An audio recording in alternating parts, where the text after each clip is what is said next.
Jésus dit, un des points qui fait sombrer votre orgueil dans l'erreur, un point qui avilit par-dessous tout précisément votre orgueil en vous donnant une origine que vous répudierez, comme étant dégradante si vous étiez moins dévoyé, est celui de la théorie darwinienne. Pour ne pas admettre l'existence de Dieu, qui dans sa puissance peut très bien avoir créé l'univers du néant et l'homme de la boue déjà créé, vous assumez la paternité d'une bête. Ne vous rendez-vous pas compte que vous vous diminuez? Parce que pensez-y, quelque sélectionnée, améliorée, perfectionnée qu'elle soit dans sa forme et son instinct. Et si vous voulez, même dans sa formation mentale, une bête sera toujours une bête. Ne vous en rendez-vous pas compte? Cela ne témoigne pas en votre faveur en ce qui a attrait à votre orgueil de pseudo-surhomme. Mais si vous ne vous en rendez pas compte, ce ne sera pas moi qui vais gaspiller mes paroles à vous en rendre conscient et à vous convertir de cette erreur. Je ne vous demande qu'une chose, que nombreux comme vous êtes, vous ne vous êtes jamais demandé. Et si vous pouvez me répondre par les faits, je ne combattrai plus cette avilissante théorie. Si l'humain descend du singe, lequel est devenu humain par une évolution progressive, comment se fait-il que depuis le temps que vous soutenez cette théorie, vous n'ayez jamais réussi à faire un humain d'un singe, même pas avec les méthodes et les instruments perfectionnés d'aujourd'hui?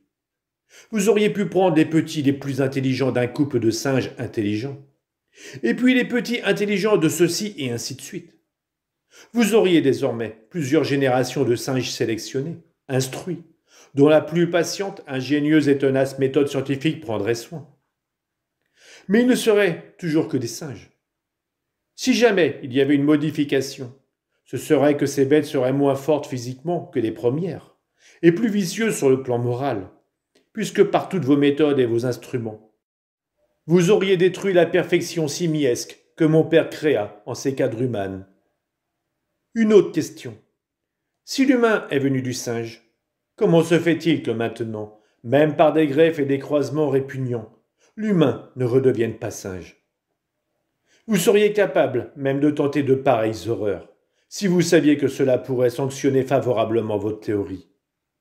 Mais vous ne le faites pas, car vous savez que vous ne réussiriez pas à faire un singe d'un humain. Vous en feriez un enfant humain laid, un dégénéré, un délinquant peut-être, mais jamais un vrai singe.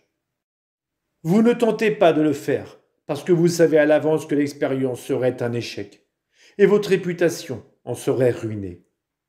C'est pour cela que vous ne le faites pas, pour aucune autre raison, car de rabaisser un humain au niveau d'une brute dans le but de soutenir une de vos thèses ne vous fait pas horreur et ne vous cause aucun remords.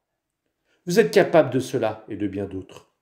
Vous êtes vous-même déjà des brutes, car vous niez Dieu et tuez l'esprit qui vous distingue des brutes. Votre science me fait horreur. Vous avilissez l'intellect comme des fous. Vous ne vous en rendez même pas compte. En vérité, je vous dis que beaucoup de primitifs sont plus humains que vous.